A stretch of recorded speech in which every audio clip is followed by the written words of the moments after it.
is unbelievable. It is 4 meters deep, and it's been showing 4 meters for the last hour and a half.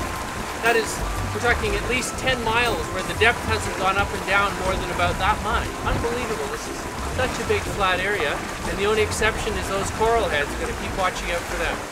There's a lot of coral patches as we cross the Caicos Bank. They're usually pretty easy to see by the dark color, but it is good to have someone posted at the bow when there's a lot of little heads. Yeah, another one off to port, Paul. Yep. The Caicos Bank is covered with coral heads, and luckily the water is so clear that you usually see them far off. Here you can see it's quite a dark patch on the white bottom sand. Without polarized lenses, this is the view. Now, looking through polarized glass, you see the coral heads much more easily. If you're unsure your glasses are polarized, you can tilt your head to see if the image changes. Here I'm adjusting the polarizing filter on the camera 90 degrees, the blue sky darkens and the water reflection disappears. Getting higher up is one of the best ways to see coral heads and plan a safe route through tricky areas. I wonder how much difference there would be if I could get really high. I've never been up the mast before when we were actually sailing. Someday I may need to do this to repair something at sea, so it's a good chance to see how it goes. Yeah, we'll stop here.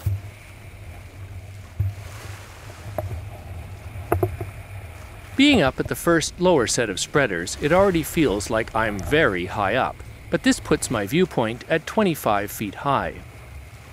Standing on deck, our height of eye would be just 10 feet. The difference is remarkable in that it could let me plan a route through tricky corals well in advance. But is it worth it? The problem is that the height also magnifies any motion as we roll in the seas.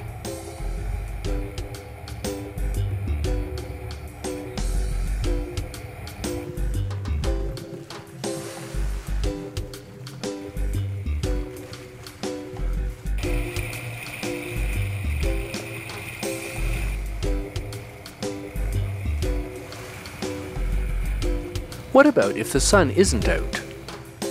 It's the glare reflecting back off the surface of the water that obscures your view of what is under the surface, and although there is less glare on a cloudy day, polarized glasses still help.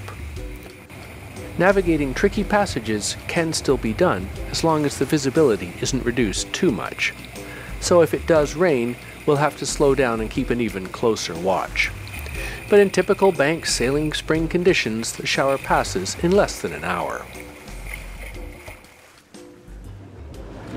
So today we're heading across some of the really shallow waters that are here on the Great Bahama Bank. Here it is just about 8 feet deep, but it's been 8 feet for a really long time, and the water's kind of green. But I guess here on the shallow banks, maybe the algae is growing in the water because it's warm, I'm not sure. It's shown on the chart as unsurveyed, but it's all basically more or less flat. The thing is, you really got to keep an eye out for those coral heads. So, polarized sunglasses on, and keeping an eye out for coral heads, and we're good with the 8 feet of water as long as we don't hit any of them. So I've slowed us down for this last part. We have about a half a mile of quite shallow water to cross. We're going to keep a more careful eye because now it's only about 4.5 feet deep at low tide, and it's now mostly high, so we probably should have about 6 feet of water, and if there's any rocks or anything in that, then we would hit them. So we take this a little bit slow, and then we get into a deeper place to anchor.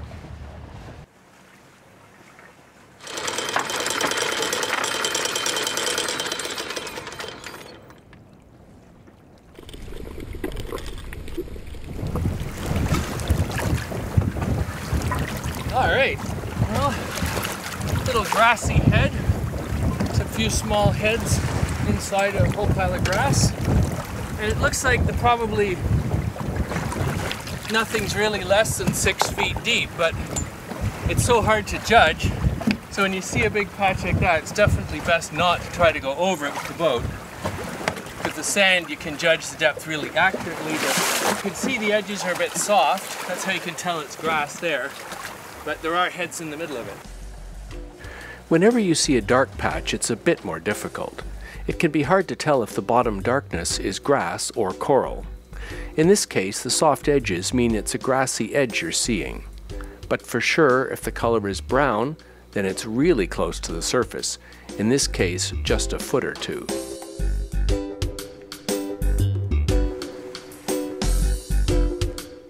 Thanks for coming aboard to visit our favorite sailing destination of the Bahamas. If you enjoyed it, please give the video a thumbs up and share it with your sailing friends.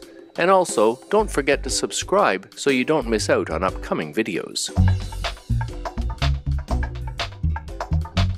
Are you interested in the cruising lifestyle? Are you planning to sail away on a cruising adventure? Or researching cruising areas and destinations? Distant Shores is a television series about the cruising life, with lots of tips for sailors planning to sail away. This is Oswego, New York. We are entering the Erie Canal system, and this will take us all the way from Lake Ontario to the Hudson River, which gets us to New York City. Plus destination information to help you make your cruising plans. Yeah, I can stand on the bottom. We've been filming Distant Shores for nearly 15 years, and know the fun and challenges of the cruising life.